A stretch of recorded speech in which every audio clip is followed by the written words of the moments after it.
लोगों के अंदर देखने को मिला। आपका ये जोश और उत्साह देखकर ये बात मैं पूरे विश्वास के साथ कह सकता हूं कि आने वाले चुनावों में चौधरी महेंद्र प्रताप जी यहां से भारी मतों से यहां से विजयी होने वाले हैं। सभी विरोधियों की आप जमानत जब्त करने जा रहे हो। साथियों, आने वाली 25 तारीख को आप अपने मत का प्रयोग करोगे। आप न केवल अपने इलाके का बल्कि आप पूरे देश का भविष्य तय करने जा रहे हो। सरदारों, ये कोई आम चुनाव नहीं है, ये बहुत महत्वपूर्ण चुनाव है, क्योंकि ये चुनाव ये तय करेगा लोकतंत्र पर विश्वास करने वाले लोग सत्ता में आते हैं या लोकतंत्र के विरोधी लोग सत्ता में आते हैं। जिन लोगों के वंशजों ने संविधान का निर्माण किया, जिन्होंने संविधान को जो सर्वोपरि मानते हैं, वो लोग सत्ता में आते हैं या वो लोग जिन्होंने संविधान का विरोध किया, आजादी के समय से ही उसका विरोध किया, संविधान की प्रीतियां जलाने का काम करा और सभी जो संवैधानिक मर्यादा है, संस्थाएं हैं, उन सभी को तार-तार करने का काम किया, क्या वो लोग सत्ता में आते हैं? जिन लोगों ने देश की आजादी में हिस्सा लिया, देश के लिए सर्वोच्च बलिदान दिया, देश की एकता और अखंडता को बनाए रखने के लिए अपने प्राणों की आहुति जिन्होंने दी, देश को एकता के सूत्र में पिरोने का काम किया, वो लोग सत्ता में आते हैं या वो लोग जिन्होंने आजादी की लड़ाई में किसी प्रकार का कोई हिस्सा नहीं लिया, जो अंग्रेजों के पिट्ठू थे, अंग्रेजों के मुखबिर थे, जिन्होंने भाई से भाई को लड़वाने का काम किया, जाति और धर्म के नाम पर नफरत के बीज बोने का काम किया, जिन सांप्रदायिक ताकतों ने हमारे देश का विभाजन किया, क्या वो लोग सत्ता में आते हैं? एक तरफ वो लोग हैं जो किसान, गरीब, मजदूर, शोषित, वंचित, दलित, सर्वहारा वर्ग को उनको विकास की मुख्य धारा से जोड़कर उन्हें आत्मनिर्भर बनाना चाहते हैं, क्या वो लोग सत्ता में आते हैं? या वो लोग जो आज चंद उद्योगपतियों के हाथ की कठपुतली बन चुके हैं, जो सारी आज नीतियां उन उद्योगपतियों को ध्यान में रखते हुए बनाई जा रही है, देश का सारा धन संसाधन आज उनके हाथों में दे दिया गया है। किसी गरीब किसान मजदूर का किसी का कोई एक पैसा इस सरकार ने माफ नहीं किया, लेकिन उन उद्योगपतियों के 16 लाख करोड़ का कर्ज माफ करने का इस सरकार ने किया, क्या वो लोग सत्ता में आते हैं? साथियों, आपने देखा होगा पहले अरविंद केजरीवाल जी को इन्होंने अरेस्ट किया चुनाव डिक्लेयर होते ही। इससे पहले झारखंड के मुख्यमंत्री को भी इन्होंने अरेस्ट किया था। कांग्रेस के सारे खाते इन्होंने सीज करने का काम किया। और अब मैं आपको बताना चाहूंगा कि सूरत के गुजरात में इनके एक प्रत्याशी को निर्विरोध सांसद चुन लिया गया है। आज पंचायत का भी चुनाव होता है, तो पंचायत का चुनाव होता है, सरपंच भी निर्विरोध नहीं चुना जाता, लेकिन एक सांसद का चुनाव जो एक क्षेत्र में 20 लाख से ज्यादा वोट होती है, 20 लाख से ज्यादा वोटों में क्या कोई प्रत्याशी नहीं मिला जो उसके खिलाफ लड़ सकता था? प्रत्याशी तो खड़े हुए थे, लेकिन उन्हें डरा धमका के बंद कर दिया गया, उन्हें बिठा दिया गया। साथियों, ये एक ट्रेलर है, ट्रेलर। अगर 2024 में अगर ये लोग सत्ता में आ गए तो चुनाव तो होंगे देश में, लेकिन वो सिर्फ एक खाना पूर्ति के लिए होंगे। जैसे रशिया में, नॉर्थ कोरिया में होता है, चुनाव तो होते हैं लेकिन कोई उम्मीदवार नहीं होता, डरा धमका के बिठा दिया जाता है, कोई नहीं बैठता तो रास्ते से हटा दिया जाता है। इस प्रकार का लोकतंत्र आज हमारे देश में बनाना चाह रहे हैं। मुझे और देवेश भाई को कहने में कोई गुरेज नहीं कि समय आएगा तो आपके इस इंतजार का जो है ना, हम बड़ी सौगात देकर इसी, और हालांकि सच्चाई हर गांव में ही हालत पूरी, तो हम सोच रहे हैं कि हमें इस इलाके के लिए कुछ ज़्यादा ही करना पड़ेगा। 2-3 घंटे इंतजार कर रहे हैं लोग। देखिए, देवेश भाई ने तकरीबन सभी विषयों में कहा, मैंने पहले भी कहा कि वो बड़े प्रखर वक्ता है, और भाई साहब इतने प्रखर वक्ता है कि जो बाद में बोलता है उसके लिए कुछ छोड़ते भी नहीं है। कुछ ना कुछ उसी बात में से बात निकालनी पड़ेगी। तो 10 साल हो गए कृष्णपाल जी केंद्र में मंत्री। मेरे ख्याल से ज्यादातर लोगों ने उनको चुनाव के अतिरिक्त कहीं तो भी देखा भी नहीं होगा, और पूरे जिले में ये हाल है। यहाँ तो आने में फिर भी देरी लगती है, जहाँ वो रहते हैं फरीदाबाद, आसपास की कॉलोनी में, सेक्टर्स में, कभी भी लोग कहते हुए देखा नहीं, आते नहीं। और ऐसा नहीं है कि वो शुरू से ही ऐसे थे, पहले आना जाना उनको खूब था, नरमाई भी बहुत थी। अभी मैं पीछे गांव में था, कांवरका में, तो हमारे सरपंच साहब के दादाजी थे उसे, उन्होंने कहा कि भाई हमारे आंसुओं का भी ख्याल रखना, कि हम 2-2 घंटे वहाँ बैठे रहते थे। 2 घंटे यहाँ से लगा के गए, 2 घंटे वहाँ बैठे, और उसके बावजूद भी कोई सुनवाई नहीं।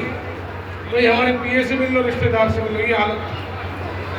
तो बोले हमारे दिल में दर्द ज़्यादा इस बात का है कि जिस आदमी को हमने इतनी बड़ी ताकत दी, लोगों की ताकत के बल पे ही तो केंद्र में मंत्री बने, वो हार जाते तो क्या कहाँ से बनते। और उस आदमी ने हमारा इतना अपमान किया। और ये केवल एक गांव, एक कस्बे की जब बात नहीं है, तमाम जगह यही हालात है। तो सबसे पहली बात तो सम्मान है। जो नेता अपने क्षेत्र के लोगों को सम्मान ना दे पाए, जिनकी बदौलत वो बना है, मैं समझता हूँ उससे बुरी कोई बात किसी राजनेता के लिए नहीं हो सकती। केंद्र में मंत्री बने हैं तो कम से कम इनको यूनिवर्सिटी, अस्पताल, कॉलेज, स्कूल, स्टेडियम ये बनाने चाहिए थे। मेट्रो तो कोई विस्तार इन्होंने कहा था कि भाई हम बल्लभगढ़ से पलवल तक कर देंगे, वो करना चाहिए था। वायदा इन्होंने गुड़गांव तक का भी किया था, एक पिलर नहीं लगा पाई। मैंने सुना यहाँ कॉलेज भी एक पिगोड़ू की तरफ आया था, उसको भी नहीं रोक पाए। देखिए, कोराली में यूनिवर्सिटी की बात थी, गांव ने 80 एकड़ यूनिवर्सिटी में देने के लिए भी बात की। उसके बावजूद भी फ्री में जमीन दे रही है पंचायत, और एक मंत्री उसमें यूनिवर्सिटी तक पास ना करा पाए, इलाके को क्या लाभ। धरने में 2 दफा, मैं भी 3 दफा यहाँ आया पंचायतों में। पुलिस से जबरन उठाने की कोशिश की जा रही, केवल एमएसपी की तो मांग कर रहे हैं किसान। भाई गारंटी दे दो, गारंटी देने में क्या दिक्कत है, गारंटी नहीं देंगे। हमारी पहलवान बेटियां ओलंपिक में मेडल लाई हैं, एशियाड में लाई हैं। जब वो मेडल लाती है तो ये लोग जाके फोटो खिंचाते हैं। मुझे याद है कोई बिग बॉस जीता था लड़का, तो मनोहर लाल खट्टर उसके घर पहुंच गई। एलवीस यादव, मतलब सस्ती लोकप्रियता। और अब उनके साथ फोटो खिंचाने जाते हैं दिखाने के लिए कि भाई हमें कितनी गौर है इनकी। और जिस दिन पहलवानों को जरूरत पड़ी, उन्होंने कहा हमारी इज्जत पे हाथ डाला गया है। 2-2, 3-3 महीने धरने चले, इनके मुंह से एक शब्द नहीं निकला। तो जो लोग ना इलाके के लोगों का सम्मान कर सके, ना रोजगार दिला सके, और सैनिकों की देखो हालत क्या की है। मैंने पीछे भी कहा कि भाई एक भी फौजी अगर परिवार में हो तो कहते भाई फौजी का परिवार है, उसकी बड़ी इज्जत होती। और सरकार भी, क्योंकि जो आदमी अपने प्राण न्यौछावर करना चाहता है, देश में करता है, सरकार भी उसके लिए हर सुविधा मुहैया कराती है। और आज ये हालत करती है अग्निवीर इलाके की 4 साल की नौकरी। बच्चों ने तैयारी करनी बंद कर दी है, जज्बा बंद हो गया है।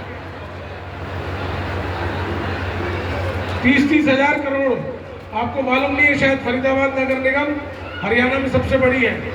2000 करोड़ साल का बजट है, 20,000 करोड़ रुपए 10 साल में। कम से कम 10,000 करोड़ और योजनाओं में आया है। 30,000 करोड़ इस शहर के, इस जिले में आया है। कहीं लगा दिखता है किसी को? खा गए सब। देखिए बदलाव तो मुझे दिख रहा है, आपकी भावना जो 3 घंटे से आप बैठे हो, बदलाव तो मुझे दिख रहा है कि आप चाहते, आक्रोशित है, इस सरकार से दुखी है, जिन्होंने ना रोजगार दिया, ना सम्मान दिया, ना काम किए। लेकिन मैं आपसे ये कहना चाहता हूँ, हमारी भी 3 पीढ़ी से राजनीति है। मेरे दादा चौधरी नेतराम पहले अध्यक्ष, धरने में 2 दफा, मैं भी 3 दफा यहाँ आया पंचायतों में। पुलिस से जबरन उठाने की कोशिश की जा रही, केवल एमएसपी की तो मांग कर रहे हैं किसान। भाई गारंटी दे दो, गारंटी देने में क्या दिक्कत है, गारंटी नहीं देंगे। हमारी पहलवान बेटियां ओलंपिक में मेडल लाई हैं, एशियाड में लाई हैं। जब वो मेडल लाती है तो ये लोग जाके फोटो खिंचाते हैं। मुझे याद है कोई बिग बॉस जीता था लड़का, तो मनोहर लाल खट्टर उसके घर पहुंच गई। एलवीस यादव, मतलब सस्ती लोकप्रियता। और अब उनके साथ फोटो खिंचाने जाते हैं दिखाने के लिए कि भाई हमें कितनी गौर है इनकी। और जिस दिन पहलवानों को जरूरत पड़ी उन्होंने कहा हमारी इज्जत पे हाथ डाला गया है, 2-2, 3-3 महीने धरने चले, इनके मुंह से एक शब्द नहीं निकला। तो जो लोग ना इलाके के लोगों का सम्मान कर सके, ना रोजगार दिला सके, और सैनिकों की देखो हालत क्या की है। मैंने पीछे भी कहा कि भाई एक भी फौजी अगर परिवार में हो तो कहते भाई फौजी का परिवार है, उसकी बड़ी इज्जत होती। और सरकार भी, क्योंकि जो आदमी अपने प्राण न्यौछावर करना चाहता है देश में करता है, सरकार भी उसके लिए हर सुविधा मुहैया कराती है। और आज ये हालत करती है अग्निवीर इलाके की 4 साल की नौकरी, बच्चों ने तैयारी करनी बंद कर दी है, जज्बा बंद हो गया है। 30-30 हजार करोड़, आपको मालूम नहीं है शायद, फरीदाबाद नगर निगम हरियाणा में सबसे बड़ी है। 2000 करोड़ साल का बजट है, 20,000 करोड़ रुपए 10 साल में, कम से कम 10,000 करोड़ और योजनाओं में आया है। 30,000 करोड़ इस शहर के, इस जिले में आया है, कहीं लगा दिखता है किसी को? खा गए सब। देखिए बदलाव तो मुझे दिख रहा है, आपकी भावना जो 3 घंटे से आप बैठे हो, बदलाव तो मुझे दिख रहा है कि आप चाहते हैं, आक्रोशित है, इस सरकार से दुखी है, जिन्होंने ना रोजगार दिया, ना सम्मान दिया, ना काम किए। लेकिन मैं आपसे ये कहना चाहता हूँ, हमारी भी 3 पीढ़ी से राजनीति है। मेरे दादा चौधरी नेतराम पहले अध्यक्ष, यूनिवर्सिटी, एक स्कूल, एक अस्पताल उनके हाथ का नहीं, क्योंकि काम करने की नीयत नहीं। तो मैं आपसे यही कहना चाहता हूँ, केवल वर्चस्व के लिए लड़ाई नहीं लड़ रहे। वर्चस्व के लिए लड़ रहे होते तो चौधरी महेंद्र प्रताप जी ने आवेदन किया होता, टिकट मांगा होता, सच्चाई है, उन्होंने नहीं किया आवेदन। लेकिन पार्टी ने कहा भाई लोग चाहते हैं ऐसा चेहरा लाओ जो इस घमंड के और गिरोह के शासन का अंत कर सके। लोगों की आवाज थी कि भाई एक ऐसा चेहरा जिस पर भरोसा कर सके और जिसने पहले काम किया। तो सच्चाई तो यह है कि आपकी आवाज, आपकी ताकत के बल पर वो चुनाव लड़ रहे हैं। लेकिन केवल वर्चस्व की बात नहीं, अगर चौधरी महेंद्र प्रताप जी सांसद बनते हैं तो फरीदाबाद और पलवल जिला जैसा पहले कभी होता था एनसीआर में और हरियाणा में नंबर 1, दोबारा नंबर 1 होगा, ये हमारा वायदा है। हम इस इलाके के लिए एक यूनिवर्सिटी देंगे, कॉलेज देंगे, अस्पताल देंगे, स्पोर्ट्स सिटी देंगे। और जैसे भाई देवेश जी ने कहा है कि हम और देवेश भाई मिलके, काम तो असली हम नहीं कर रहे, दोनों भाइयों ने, और इस इलाके के लिए मिलके हम एक औद्योगिक नगरी बनाएंगे ताकि बच्चे हमारे दूर नहीं जाना पड़े। और संभावनाएं हैं, आज संभावना है, दिल्ली से कनेक्टिविटी इतनी नजदीक है, उसके बावजूद सरकार ने गौर ही नहीं किया। ये सरकार गौर करती तो आज ये हालात नहीं होते। लेकिन हम गौर करेंगे, ये हमारा आपसे वायदा है। और फरीदाबाद और पलवल जिले में एक स्पोर्ट्स सिटी भी मिलेगी ताकि हमारे युवाओं का भविष्य, जो खेल के प्रति जिनका रुझान है, उनको अवसर मिल सके। तो टेलीविजन में आना चाहिए कि पूरे हिंदुस्तान में फरीदाबाद एक ऐसा जिला है जहाँ वोटिंग परसेंटेज सबसे हाई है, क्योंकि यहाँ अक्सर कम रह जाता है। इस दफा ताकत लगाना भाई, 90% वोट डालना। आपकी वोट की ताकत के बल पर ही ये बदलाव आ सकता है। तकलीफ आप झेल रहे हो वो आपके बच्चों को, आने वाली पीढ़ियों को ना झेलनी पड़े, वो आपके आने वाली पीढ़ियों को ना झेलनी पड़े। ये ताकत आपके हाथ में ही है। और चौधरी महेंद्र प्रताप जी का आखिरी चुनाव है, आप सभी जानते हैं। इसके बाद उन्होंने लड़ना भी नहीं, तो उनकी इज्जत, उनका मान और उनकी ताकत और इलाके का भविष्य सब आपके हाथ में। मैं आपसे अपील करता हूँ कि 25 तारीख को अपना आशीर्वाद उन्हें जरूर प्रदान करें। धन्यवाद, जय हिंद। आज हरियाणा बेरोजगारी में देश में नंबर 1 पर है। आज हरियाणा में 2 लाख से ज्यादा सरकारी पद खाली हैं। कौशल रोजगार निगम की स्थापना की है सरकार ने। सरकारी नौकरियों को खत्म करने का ये एक षड्यंत्र है। इसके तहत टेम्परेरी नौकरी मिलती है, परमानेंट नहीं मिलती, तनख्वाहें आधी हो गई हैं। ये अग्निवीर योजना लेकर आए, उसकी कोई आवश्यकता नहीं थी। हमारी जो देश की सेना है पूरी दुनिया में अपने पराक्रम और शौर्य के लिए उसे जाना जाता है, लेकिन ये आर्मी की बिना मंजूरी के नरेंद्र मोदी जी अग्निवीर योजना लेकर आए। 4 साल का रोजगार है, 4 साल बाद रिटायर हो जाओगे, फिर से आप बेरोजगार हो जाओगे। किसी प्रकार की कोई सहूलियत नहीं है। 6 महीने की ट्रेनिंग है, बॉर्डर पे खड़ा कर देंगे। ये हमारे युवाओं के साथ, हमारी देश की सुरक्षा के साथ ये एक बहुत बड़ा खिलवाड़ है।